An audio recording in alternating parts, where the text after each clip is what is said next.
নমস্কাৰ বন্ধ সম্পৰ্কীয় এটা গুৰুত্বপূৰ্ণ খবৰ এই ভিডিঅ'টোত শ্বেয়াৰ কৰিবলৈ লৈছোঁ।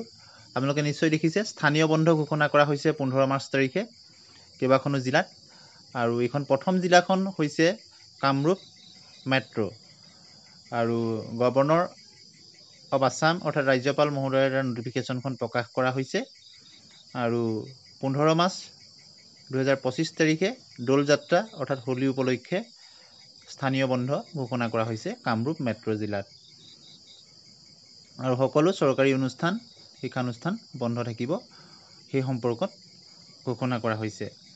আপোনালোকে নিশ্চয় জানে যেহেতু কেইবাখনো জিলাত দিয়া হৈছে প্ৰথম জিলাখন আপোনালোকে গম পালে কামৰূপ মেট্ৰ'।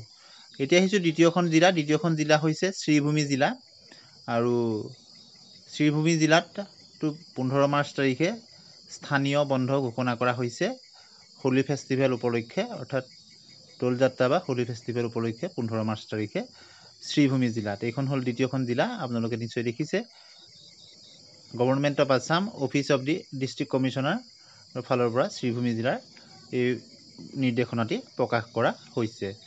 গতিকে এই দ্বিতীয়খন জিলা আপোনালোকে গম পালে আৰু এখন জিলা ঘোষণা কৰা হৈছে। তিনিখন মুঠ জিলা এতিয়ালৈকে ঘোষণা কৰা হৈছে। পৰৱৰ্তী সময়ত হয়তো আৰু জিলা ইয়াত সংযোজন হ'ব পাৰে। এতিয়া আহিছোঁ তৃতীয়খন জিলালৈ। আপোনালোকে তৃতীয়খন জিলা দেখিছে। এই তৃতীয়খন জিলা হৈছে শিলচৰ জিলা আৰু office of the district commissioner Cachar Silchar ফালৰ পৰা এই নিৰ্দেশনাটি প্ৰকাশ কৰা হৈছে আৰু ইয়াতো কোৱা হৈছে যে 15 মাৰ্চ 2025 তাৰিখে দৌল যাত্ৰা বা হোলী উপলক্ষে স্থানীয় বন্ধ ঘোষণা কৰা হৈছে। গতিকে তিনিখন জিলা আপোনালোকে মুঠ দেখা পালে স্থানীয় বন্ধ এতিয়ালৈকে ঘোষণা কৰা হৈছে আৰু পৰৱৰ্তী সময়ত যদি অন্য জিলাতো এনে ঘোষণা কৰা হয় আমি আপোনালোকক জনাবলৈ চেষ্টা কৰিম। গতিকে আজিৰ এই ভিডিঅ'টিত এইখিনি ইনফৰমেশ্যন শ্বেয়াৰ কৰিলোঁ। ধন্যবাদ।